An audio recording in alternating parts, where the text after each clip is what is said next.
sistema tributário brasileiro é frequentemente criticado por sua falta de simplicidade, que acaba gerando resíduos em muitas etapas da cadeia produtiva e desestimula a economia. Para se ter uma ideia, no Brasil, a indústria gasta mais tempo do que qualquer outro país do mundo para pagar impostos.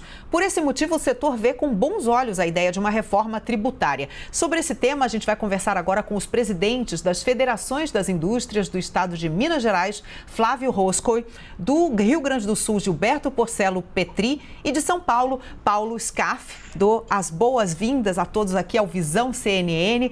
Vamos começar então com o Flávio Roscoe, que é presidente da FIEMG, né, que é a Federação de Indústrias de Minas Gerais. Como você avalia o texto atual da reforma tributária que está em tramitação? Boa tarde. Boa tarde, Carla. A gente vê com muita preocupação a proposta do governo de reforma tributária em relação ao imposto de renda. Nós esperávamos uma reforma mais ampla, que tratasse dos verdadeiros gargalos que temos na área tributária no Brasil, uma grande insegurança jurídica, uma complexidade de apuração dos impostos, um alto custo para a apuração desses impostos, enfim, fatores que não vão além do imposto em si, e que geram um custo Brasil, para as empresas instaladas aqui no Brasil apurarem os seus tributos. A proposta que está em votação hoje na Câmara dos Deputados, uma proposta que trata apenas do imposto de renda, infelizmente é uma proposta que, no nosso entendimento, aumenta a carga tributária. As alíquotas propostas para redução do imposto de renda e, consequentemente, para a ampliação da tributação sobre dividendos, no nosso entendimento, vão aumentar o peso do Estado brasileiro sobre as empresas e sobre a população de maneira geral. Com isso, aumentar a tributação sobre o imposto de renda dos acionistas das empresas ou sobre os dividendos de outras fontes de receita, você vai reduzir a capacidade de investimento e a atratividade dos investimentos. Se houvesse uma redução do imposto de renda à pessoa jurídica na mesma proporção, faria sentido, pois aí as empresas teriam interesse em reinvestir os seus resultados e você haveria, então, um equilíbrio da redução ou uma redução da carga tributária. Da maneira como está, é uma pequena redução no imposto de renda à pessoa jurídica e um grande aumento sobre a arrecadação e dividendos. Então, no nosso entendimento, é nocivo, não resolve os problemas nem os gargalos, apenas resolve o problema da arrecadação, mas gera um problema ainda maior para a competitividade da indústria brasileira e também de toda a nossa economia para os próximos anos. Eu vou convidar então agora a nossa analista de economia, minha companheira aqui, Thaís Herédia, que vai fazer a próxima pergunta. Boa tarde, Thaís.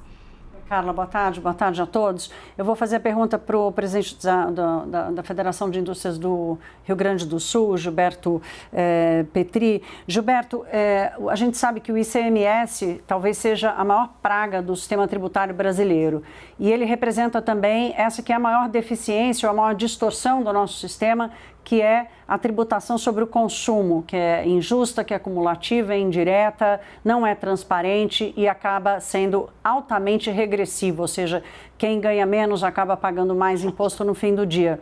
Mas o governo federal parece não querer tratar desse tema na reforma. Pelo contrário, o presidente Bolsonaro hoje, ao assinar a medida provisória que libera a venda de etanol diretamente para os postos de combustíveis, voltou a falar no ICMS como um problema dos estados, uma responsabilidade dos estados no aumento do preço dos combustíveis.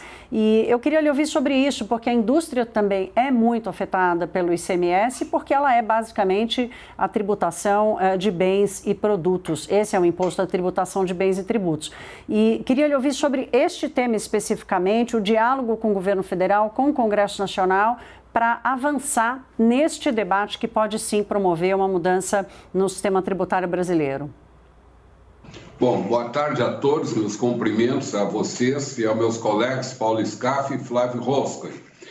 Esse tema aí seria objeto vamos dizer assim, da proposta original, que era mexer na questão do ICM e nos impostos federais IPI, que esta era a proposta de reforma tributária original. Depois ela foi no que se chamou de fatiada e terminou ficando o imposto de renda, né, das empresas, das pessoas jurídicas, que é esse que está andando lá. Bom, eu te diria assim, o ICM, de um modo geral, ele não é tão ruim assim, porque, embora ele seja um imposto de consumo, o Sales Taxes, ou Mehrwertsteuer, que tem na Alemanha, são impostos também sobre o consumo, só que tem uma conotação um pouco distinta da que tem aqui, né?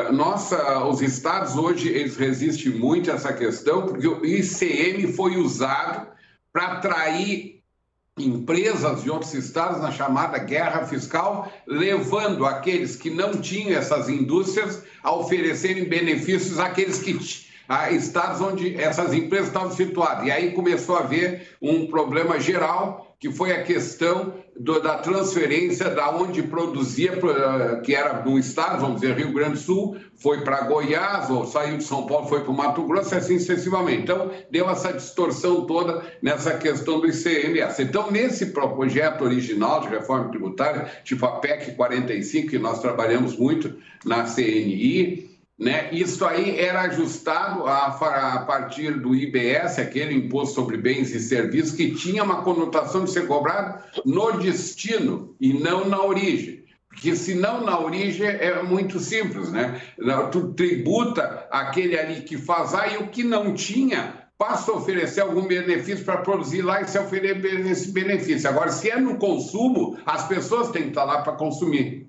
Ou seja, se o produto é consumido em São Paulo, quem vai oferir é o Estado de São Paulo. Se é no Rio Grande do Norte, quem vai oferir é o Rio Grande do Norte, e não como é hoje, que tem essa distorção. Então, isso aí é que originalmente nós estudamos para que pudesse evoluir, aprovamos a PEC 45, discutimos muito lá dentro da CNI e talvez das outras confederações, mas no fim isso parou. Isso ficou para a segunda parte da reforma tributária, assim chamada, né? E entrou-se só nessa reforma do imposto de renda pessoa física e pessoa jurídica. Agora, deixa eu dizer uma coisa em cima do que o Flávio falou com muita propriedade, tá?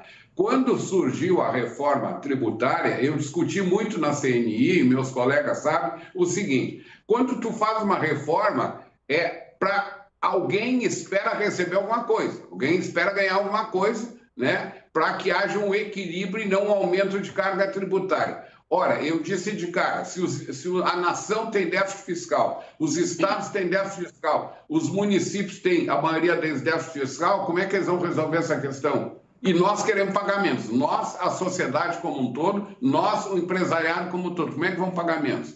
Bom, resumindo, não deu em nada até agora. O que está dando é isso aí, que conforme os estudos que nós fizemos na Confederação Nacional da Indústria, que o Flávio falou antes, está subindo a carga que hoje as empresas pagam e as pessoas de 34% para 38,5%. Então, na realidade, mais uma vez, o setor empresarial produtivo está sendo sugado para transferir renda para o setor do Estado.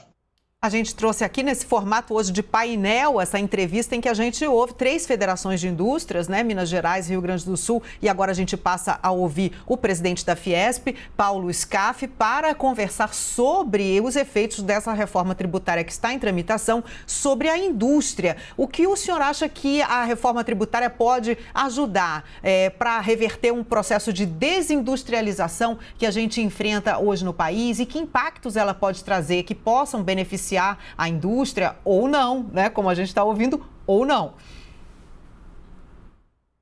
Boa tarde, Carla. Boa tarde, Thaís. Boa tarde, Petri, Flávio e a todos que nos acompanham pela CNN. Muito obrigado pelo convite e pela oportunidade.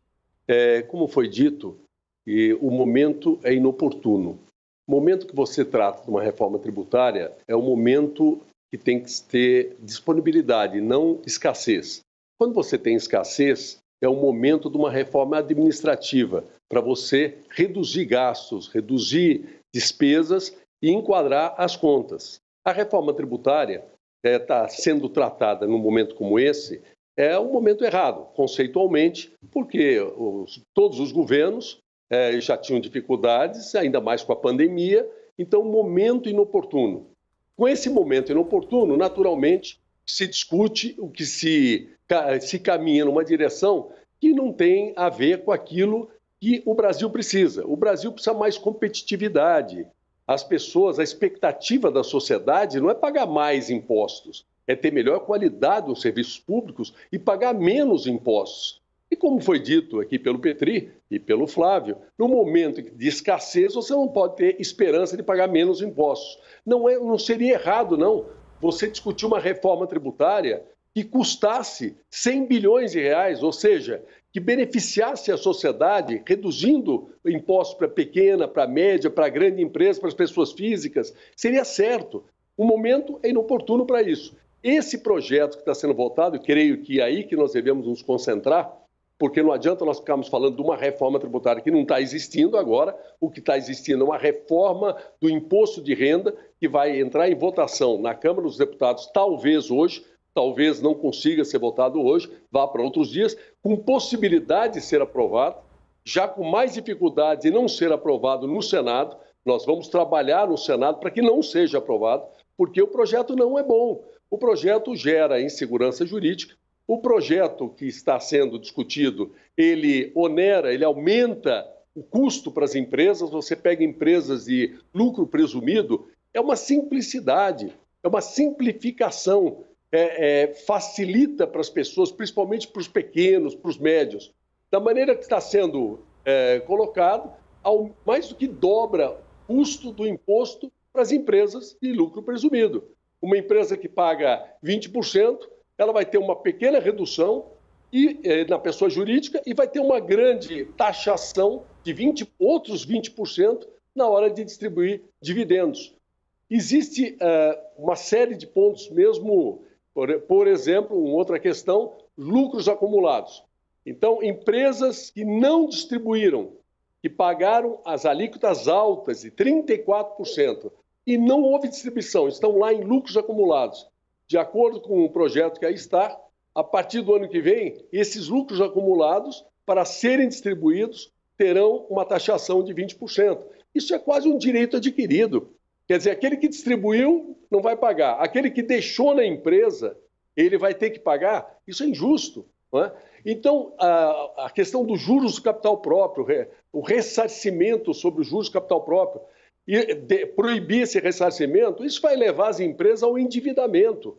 Isso leva ao enfraquecimento das empresas. A grande pergunta é, para que fazer essa reforma do imposto de renda nesse momento? Momento inoportuno.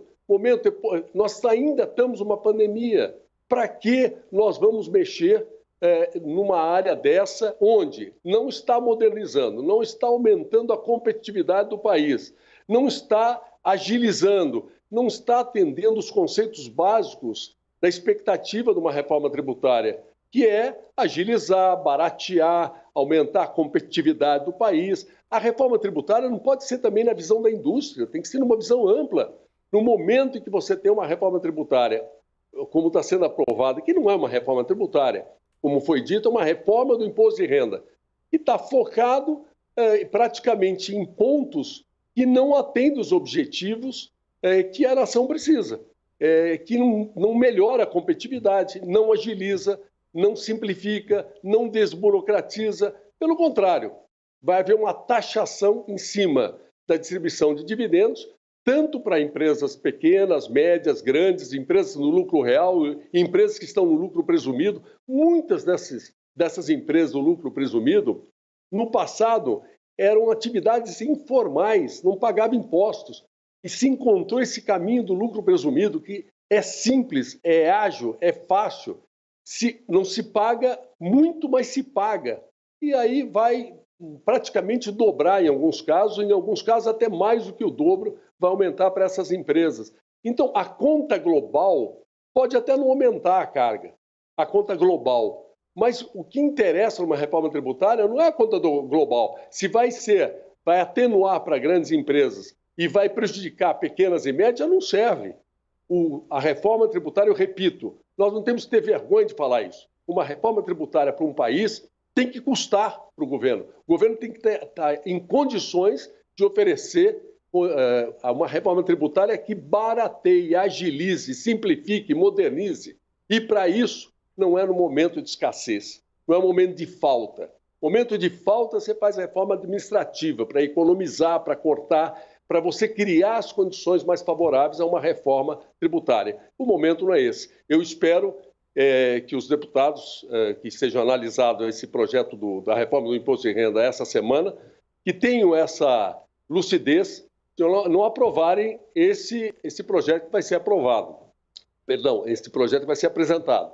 Mas se for aprovado no Senado, na Câmara, eu espero que no Senado a gente consiga não aprová-lo, porque eu não vejo razão de aprovar esse projeto e não vejo o que faz bem ao Brasil nesse momento. O momento é inoportuno e o projeto também é inoportuno. Flávio, quero te ouvir agora. Vou repetir a pergunta que o próprio SCAF fez aqui, indagou.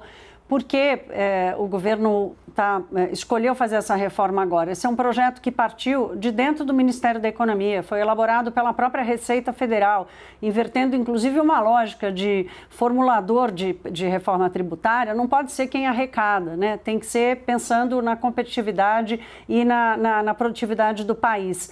Mas, e aí, sobre isso, eu queria lhe perguntar, a interlocução da indústria com o ministro Paulo Guedes sempre foi reconhecida como um dos ativos do ministro da Economia. O que aconteceu com essa interlocução que ela emperrou no debate sobre a reforma tributária? Os senhores não estão sendo mais ouvidos pelo ministro Paulo Guedes?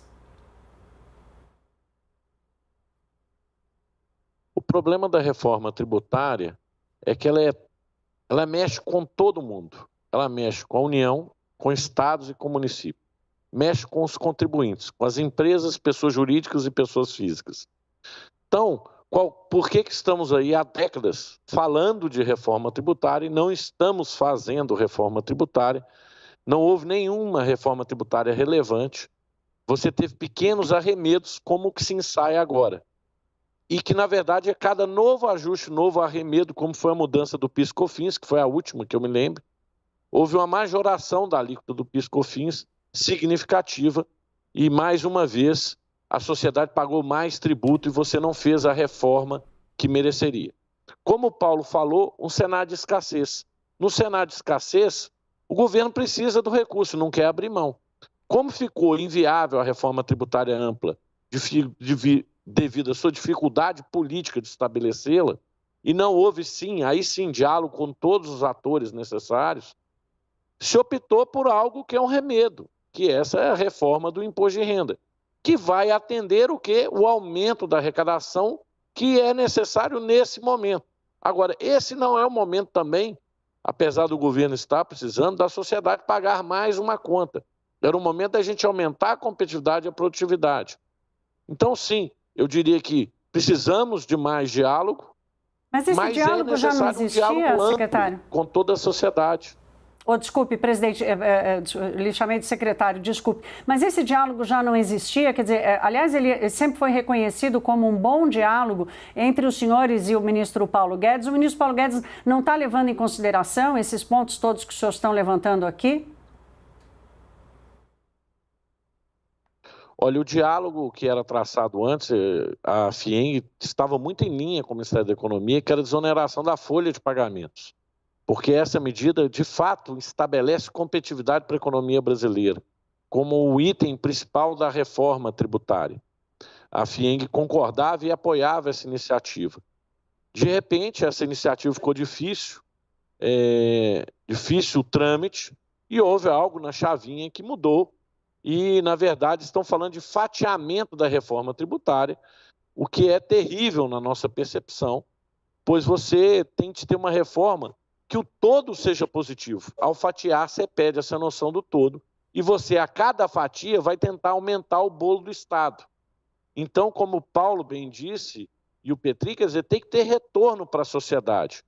Esse é o momento adequado da reforma tributária. Eu concordo com o Paulo, esse momento foi perdido em função da pandemia, em função dos desajustes da conta pública, e hoje nós deveríamos estar focando na reforma administrativa. Eu vejo alguns críticos falando que a reforma administrativa vai fazer uma economia muito pequena. Ora, por que não fazer uma reforma administrativa que faça uma economia maior? Por que não cortar mais? Por que não dar eficiência para o Estado? Por que não estabelecer meritocracia? Por que nós não podemos premiar os bons servidores públicos que têm um melhor desempenho? E por que não podemos, eventualmente, retirar do serviço público aqueles que não estão prestando um bom serviço? Quer dizer, a reforma administrativa tem de vir nessa direção para dar eficiência para o Estado, para que o recurso seja melhor aproveitado. Então, eu concordo, estou 100% em linha com o Paulo Scaff, que mencionou claramente, o momento hoje, momento de restrição, é momento de reforma administrativa. Essa é uma percepção muito clara para que a sociedade tenha uma conta a pagar menor do Estado e para que a contraprestação de serviço do Estado seja melhor para a sociedade.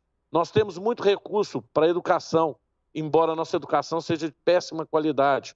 Por quê? Por que fatores estruturais? A reforma administrativa poderia olhar isso. Temos muito recurso também para a saúde, pasmem, temos. O país tem muito recurso direcionado para a educação e saúde, que são prioridades da população, mas não tem eficácia no serviço público, não tem eficiência. E a reforma administrativa ela poderia vir não somente com o pendão de reduzir o custo, reduzir o tamanho do Estado, mas de aumentar a eficiência e premiar aqueles funcionários públicos que façam um trabalho acima da média. Então, isso é fundamental para a modernização do Estado brasileiro. Na nossa leitura, precisamos sim de maior diálogo nesse momento, não é hora de assodar e fazermos uma reforma que apenas vise ampliar a arrecadação e que prejudique ainda mais o setor produtivo e, consequentemente, toda a sociedade, porque toda a carga tributária, no fim das contas, quem paga é a sociedade. A gente fala aqui que não adianta falar que vai aumentar imposto para empresário, o imposto está embutido no custo dos produtos. Não é o empresário que paga o imposto, é a população. Então, toda vez que vai aumentar imposto, é a população que está tendo retirada da sua renda parte dos recursos para custear um Estado ineficiente, burocrático, que, infelizmente, mina a capacidade de crescimento da economia brasileira. Quanto mais recurso for para o Estado, menor o potencial de crescimento da economia brasileira, no longo prazo, menor a nossa capacidade de geração de renda. Nós estamos recebendo aqui 3 presidentes de Federação de Indústrias, então, de Minas Gerais, Rio Grande do Sul e São Paulo. Thaís, você faz a pergunta agora para o Petri e depois eu encerro com o Paulo Scaff, por favor. Não, vamos fazer o contrário. Você já fez para o Scaff, eu já fiz para o Petri, a gente troca. Eu faço agora uma para o Scaff e te deixo a última com o Petri.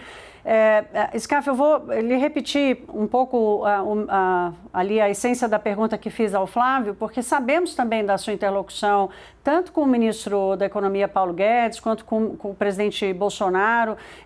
O senhor lidera, faz parte de um grupo de empresários que representa vários setores da indústria brasileira, que mantém diálogo constante com o governo e também com o Congresso Nacional. Eu queria lhe ouvir sobre esse diálogo e a sensibilidade, a conversa com o presidente da Câmara, por exemplo, Arthur Lira, que demonstra muita pressa em apresentar, em aprovar essa reforma tributária do imposto de renda, pelo menos como uma bandeira política de redução da cobrança do imposto de renda para as pessoas físicas e uma equação muito atrapalhada para as empresas.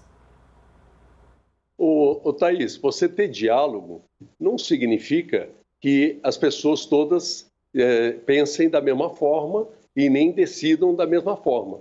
Uma coisa é ter o diálogo, outra coisa é só a conclusão das questões.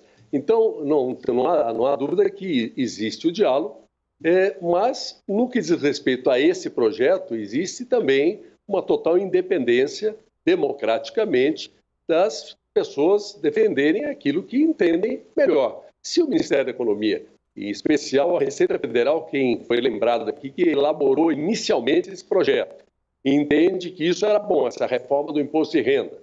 E nós, como sociedade organizada, entendemos que isso é ruim para o Brasil, cabe a nós nos manifestarmos, ou seja, houve o diálogo, mas não houve o entendimento comum em relação a isso. E eu quero dizer que esta reformulação do imposto de renda, ela não é só para a indústria, ela é para todos os setores. Então, o diálogo que nós estamos falando é diálogo com a indústria, com o comércio, com a agricultura, com os serviços, com os advogados, com a saúde, com todos os setores da economia, com as pessoas físicas. Essa questão que você colocou do presidente Arthur Lira, querer, vamos dizer, para atualizar a tabela do imposto de renda, atrás disso, não é que está beneficiando também as pessoas, não. Vamos lembrar que desde 2015, A tabela não estava atualizada. Se fosse para fazer uma atualização correta, seria 45% de atualização. O que está sendo atualizado é na primeira faixa 31% e nas demais faixas 13%, bem aquém do que seria justo atualizar. E essa atualização da tabela de imposto de renda, a Receita Federal deveria dar o exemplo e fazer todos os anos automaticamente e não deixar acumular essa defasagem prejudicando de forma injusta as pessoas. Agora, tem o aspecto do desconto padrão. Enquanto deu essa correção pequena, tirou a possibilidade do desconto padrão para 7 milhões de pessoas, aqueles que ganham acima de 40 mil reais. 40 mil reais é 3 mil, quem ganha 3.300 mil reais por mês passa de 40 mil reais e não vão poder mais ter o desconto padrão. Isso dá um tremendo prejuízo para 7 milhões de pessoas. Então, eu repito o que eu falei no início. O momento inoportuno e esse projeto inoportuno. Da maneira que está, as empresas de menor porte, seja da indústria, dos serviços, do comércio, do setor agrícola, não importa. Essas empresas que estão no lucro presumido vão passar a pagar mais do que o dobro, porque vão pagar na jurídica parecido com o que estão pagando, porque vai reduzir um pouco o imposto de renda. Eu digo um pouco porque já tem uma redução para o lucro presumido. Então, quando reduz, não reduz muito, reduz um pouco. E vem aí a junção do PIS/COFINS, da tal da CBS. Quanto será a CBS? Depende de quanto for a CBS. Se for, o governo fala em 10%, se for 10%, para as empresas de lucro presumido, sairia de 3,65 para 10. Então, tira 2 pontos, 3 pontos de imposto de renda e acresce 5, 6 ou 7 de PIS/COFINS. Isso na jurídica. E, além disso, na física, na distribuição dos dividendos, que hoje o lucro presumido não tem nenhuma taxação, teria 20% de taxação, ou seja, o que era 15% a 20% vai virar 40% ou mais. E a isenção, veja outra injustiça, a isenção de quem ganha até 20 mil nas empresas que não são do Simples, mas que faturam até 4 milhões e 800, da maneira que está o projeto, a empresa não sendo Simples, porque as empresas do Simples ficaram de fora desse projeto. Ainda bem, nós lutamos por isso. Mas aquelas empresas fora do Simples, que faturam até 4 milhões e 800, essas empresas, na distribuição até 20 mil reais, pode distribuir sem pagamento de dividendo. Mas, quando se trata de família, considera uma coisa só. Ora, a maior parte dessas empresas são familiares. É marido com a mulher, com filhos, irmãos. No momento que fala 20 mil, mas familiar é uma coisa só, não é mais 20 mil. Se são 3, vira 6 mil cada um, 7 mil cada um. Tem muitas distorções, vai gerar insegurança jurídica, a questão dos lucros acumulados, perder esse direito que as pessoas que não distribuíram, deixaram na empresa, perder esse direito de distribuir ou terem que pagar 20% de dividendos na distribuição, imposto sobre os dividendos, isso vai levar a empresa a ter uma carga de 47%, porque ela já pagou no lucro real 34% na atual legislação e não distribuiu. Vai distribuir o ano que vem ou nos anos seguintes, mais 20%, isso vai virar 47%, fazendo o cálculo exato. É um absurdo. Então, isso vai levar à insegurança jurídica, sem dúvida. Haverá um mar de reclamações na justiça.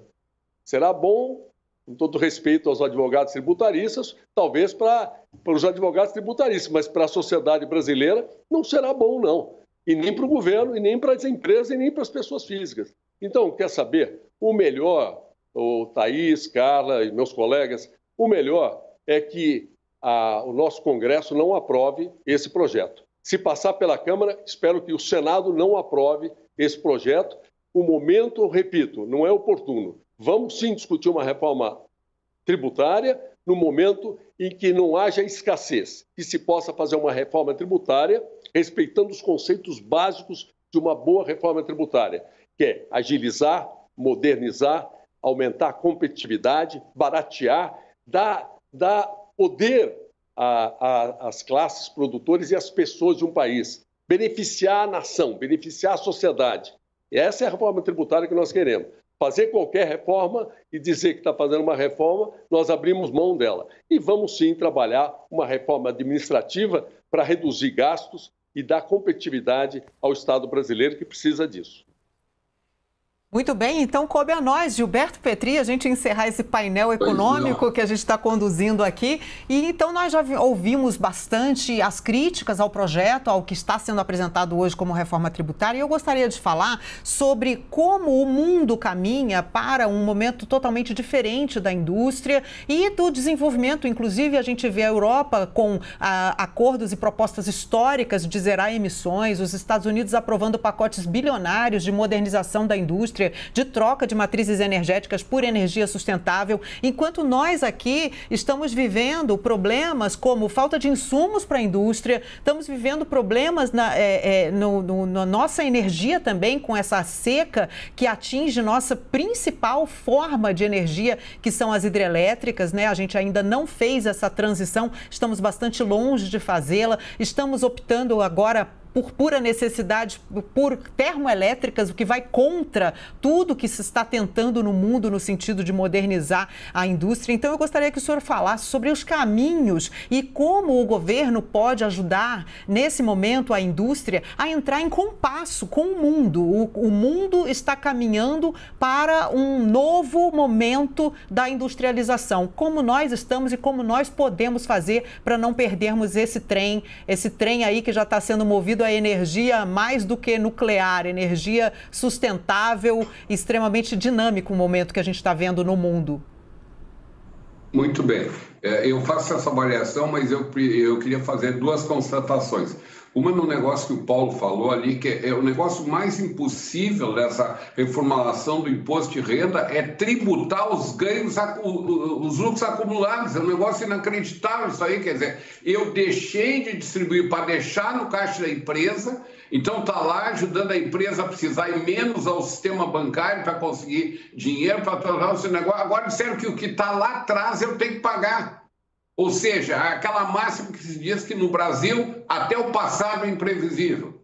Né? Um negócio verdadeiramente absurdo. A segunda constatação que o Paulo falou ali sobre o diálogo, o Flávio também, é que nós lá na CNI discutimos um monte de coisa onde nós temos posições divergentes. Agora, tem uma coisa que é absolutamente clara. Todas as federações são contra o projeto que está apresentado. Né? Porque entendemos, não só nós, como o setor do comércio também, de serviço, entende que não serve. Então, se todos acham que essa reforma não é boa, realmente eu acho que isso é verdade. E a terceira constatação que se faz é o seguinte: quando numa casa falta dinheiro, se reduz os custos.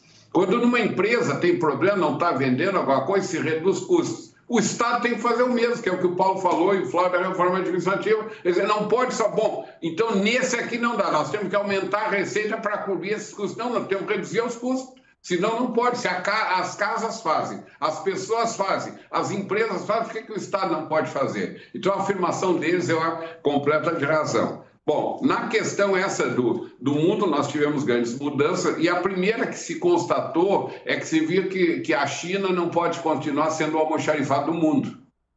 Né? Porque a pandemia mostrou que ela era o almoxarifado do mundo, onde 95% de um remédio era feito lá, 92% do outro do insumo era feito lá, então aquela ideia que no passado vigiu que lá era mais barato produzido que dos outros países, e tal, viu que isso é um perigo, porque parou as cadeias produtivas. A General Motors, aqui em Porto Alegre, vai entrar agora, daqui a semana que vem, depois de 5 meses parado, porque faltam insumos. As fábricas de automóveis não estão entregando os carros porque faltam componentes eletrônicos, tudo de um modo geral vindo de um só país. Então, acho que haverão grandes mudanças disso aí, de maneira que as empresas, os países, sejam mais autossustentáveis em termos de produção. Você falou a questão da energia elétrica, né? Se optou por ter a energia, a maneira de produzir a energia mais limpa do mundo aqui no Brasil, onde 65% a 70% era feito de hidrelétricas, né? Só que da última hidrelétrica de grande porte feita, que foi a de Belo Monte, foi a fio d'água. Ou seja, diminui o reservatório para não ter que desapropriar tanta terra e alagar, né? Mas, em compensação, quando falta começa a ser fora da temporada de chuva, tu gera 1/3 só da energia elétrica. Uma usina de 11 milhões de quilowatts produz 3 milhões e meio, porque falta água para aquilo ali. Aí se viu, então, que tinha que voltar a ver as termoelétricas, que é uma alternativa, que tinha que se ver também as usinas atômicas, que é outras alternativas, tal, e o grande desenvolvimento que teve as usinas de sistema solar e eólica. Eólica, que hoje essas duas juntas no ano passado já deu 21% da capacidade geral de energia produzida no Rio Grande do Sul, no Brasil. O Rio Grande do Sul, eu falo que aqui tem muito, é o segundo parque eólico que tem no Brasil, depois do Rio Grande do Norte, que é o maior, que tem mais vento. Então, eu acho que essas alternativas vão surgindo e vão sendo mudadas, e os estados, os governos dos estados têm que se adaptar a isso, né? Não adianta faltar luz daqui a pouco e nós ir lá, acender a luz, não tem luz, fica todo mundo satisfeito. Não, os governos têm que se mexer, né? A sociedade exige isso dos industriais, exige isso dos comerciantes, exige isso dos governos estaduais e municipais. Tem que ver para a população ficar satisfeita. Agora, veja que na pandemia, as indústrias, de um modo geral, no país, o Flávio está aí, o Paulo está aí para dizer, mantiveram abastecidas as populações. Tanto que pode ter tido aumentos de preço, mas não faltou tanto produto assim. Quer dizer, teoricamente, uma circunstância real poderia ter faltado e aí nós teríamos graves problemas de confusão social. Isto não ocorreu. O país passou esse 1 ano e meio, que está completado agora, de uma maneira mais cara e tudo mais. Bom, mas é o que tinha no momento, né? Agora nós temos que reduzir o preço desses produtos que subiram demais. Mas eu acho que a nação e os governos mundiais vão se adaptar como um todo. Tá? Eles não poderão poder mais, por exemplo, operar que nem o Japão, que tinha aquela sistema de tudo, produz agora, manda para a linha de produção, sai da linha de produção sem ter estoque para reduzir o custo. A Toyota trabalhou muito nisso aí, e isso aí não dá mais. Tu tem que ter alguma garantia para a tua fábrica daqui a pouco não parar, porque vamos atrás de entrega. Acho que os governos dos países inteiros vão ter que trabalhar no sentido de fazer o melhor possível esse tema de casa. Agora, não é um tema fácil, tem que se estruturar, operar direitinho, mas solução nós vamos fazer. Eu até fico pensando, fazendo uma brincadeira, depois que eu vi aqueles 2 milionários ir lá para o espaço a 100 quilômetros de altura, eu fiquei pensando, pô, mas o homem topa tudo. Eu não sei se eu, com aquele monte de dinheiro, eu ia pegar um avião para ir para lá, subir num foguete, você sabe onde é que vai dar aquilo, né? Mesmo partindo do princípio que é tudo testado, é tudo bem feito, mas a gente nunca sabe, né? Então o homem corre esses riscos e termina a coisa dando certo. Eu agradeço. Nós conversamos aqui com os presidentes das Federações das Indústrias do Estado de Minas Gerais, Flávio Rosco, e do Rio Grande do Sul, Gilberto Porcelo Petri, e de São Paulo, Paulo Scarfe. Muito obrigada pela presença de vocês aqui no nosso painel econômico no Visão CNN. Uma ótima tarde.